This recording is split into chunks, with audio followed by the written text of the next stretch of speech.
ವಿಜಯಪುರ ಜಿಲ್ಲೆಯ ಮತ್ತೆ ಭೀಮಾ ತೀರದಲ್ಲಿ ಗುಂಡಿನ ಸದ್ದು. ಹಲಸಂಗಿ ಗ್ರಾಮದಲ್ಲಿ ಬಂಗಾರ ಅಂಗಡಿ ಹಾಡುಹಗಲೇ ದರೋಡೆ. ವ್ಯಕ್ತಿ ಓರ್ವನ ಮೇಲೆ ಗುಂಡು ಹಾರಿಸಿ ಪರಾರಿ. ವಿಜಯಪುರ ಜಿಲ್ಲೆಯ ಚಡಚಣ ತಾಲೂಕಿನ ಹಲಸಂಗಿ ಗ್ರಾಮದ ಮಹಾರುದ್ರ ಕಂಚಗಾರ ಎಂಬ ವ್ಯಕ್ತಿಗೆ ಸೇರಿದ ಬಂಗಾರ ಅಂಗಡಿ ಮೇಲೆ ಮುಸುಕುಧಾರಿ ವ್ಯಕ್ತಿಗಳು ಇಬ್ಬರು ಬೈಕ್ ಮೇಲೆ ಬಂದು ಅಂಗಡಿಯಲ್ಲಿದ್ದ ಬಂಗಾರ ಮತ್ತು ಬೆಳ್ಳಿಯ ಆಭರಣಗಳು ದೋಚಿ ಪರಾರಿಯಾಗಿದ್ದಾರೆ. ಆತ್ಮಲಿಂಗ ಸಂಗಪ್ಪ ಹೂಗಾರ 18 ಎಂಬ ವ್ಯಕ್ತಿಯ ಬಲಗಾಲಿಗೆ ಗುಂಡು ತಗುಲಿದೆ. ಹೆಚ್ಚಿನ ಚಿಕಿತ್ಸೆಗಾಗಿ ವಿಜಯಪುರದ ಬಿಎಲ್ಡಿ ಆಸ್ಪತ್ರೆಗೆ ದಾಖಲಿಸಲಾಗಿದೆ.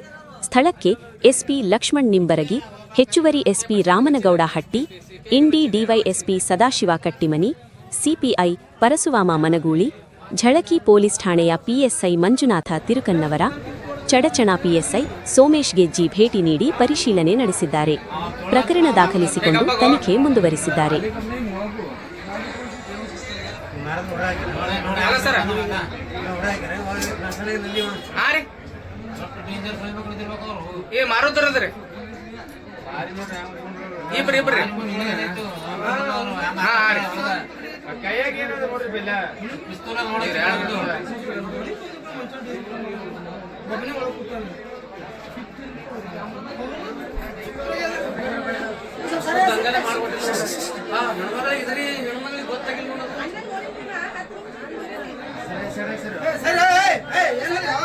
ಒಟ್ಟು ಇದನ್ಲೋ ಮರದ್ರ ಒಟ್ಟು ಇದನ್ಲೋ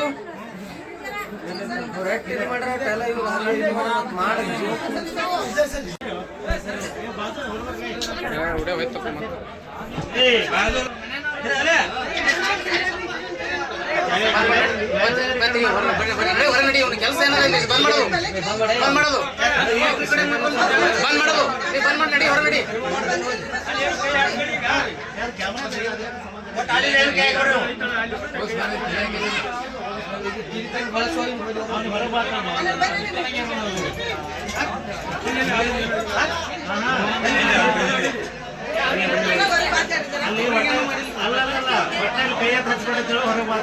ಎಲ್ಲ ಮುದಾರ ಸರ್, ಏನು ಮಾಡ್ಲಕ್ಕಾಗಲ್ಲ. ಎಲ್ಲ ಹೈದರಾಬಾದ್ ಇಟ್ಟೋತಾನ ಜಳಕಿ ಅವ್ರು ಅರ್ಜೆಂಟ್ ಕಳ್ಸ. ಈಗ ಪಿಸ್ತೂಲ್ ಹಾಕ್ತಾರ ನನ್ನ ಮ್ಯಾಗ.